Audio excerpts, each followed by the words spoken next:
ریشه من تاجیک است، از خاکی نورانی است، از بخارا سمرقند، از قصه جهانی است، از رودکی صدا، از ناصر خسرو شعر جان، از دل تاریخم آتش جاودان. فردوسی نوشت نام ما را با قلم، شاهنامه زنده کرد ملت و عالم. از ابن سینا علم و خر در خون، از نور دانش شدیم معروف جهان. ما از گذشتایی، ما ریشه زمان، ما فرزند یک نستان جاودان.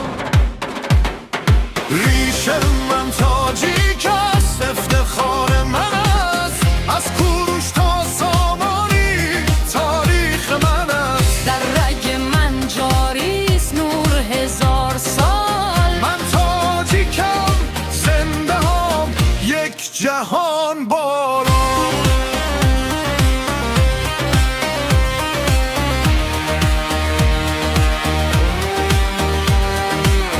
از مولانا عشقم است، از سعدی سخن، از خیام فلسفه، از دل تا سمان. داریوش با قدرت ساخت جهان بزرگ، کوروش با عدالت شد در تاریخ چون نور.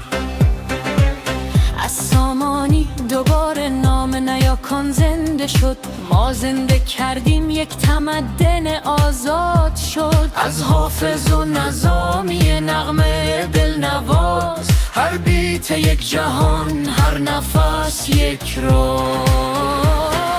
ما از گذشته آییم، ما ریشه زمان، ما فرزند یک داستان جاودان. ریشه من تاجیک است، افتخار من است، از کوروش تا سامانی تاریخ من است. در رگ من جاری است نور هزار سال، من تاجیکم، زنده هم یک جهان بالا.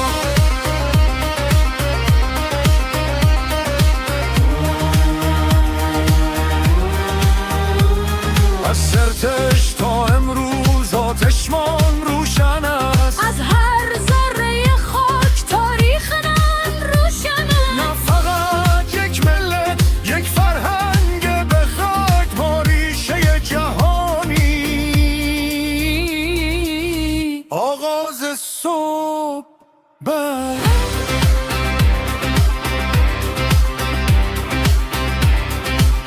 ریشه من تاجیک است، نور جاودان.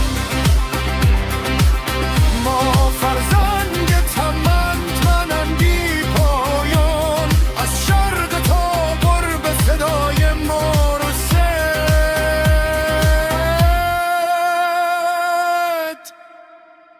تاجیک میماند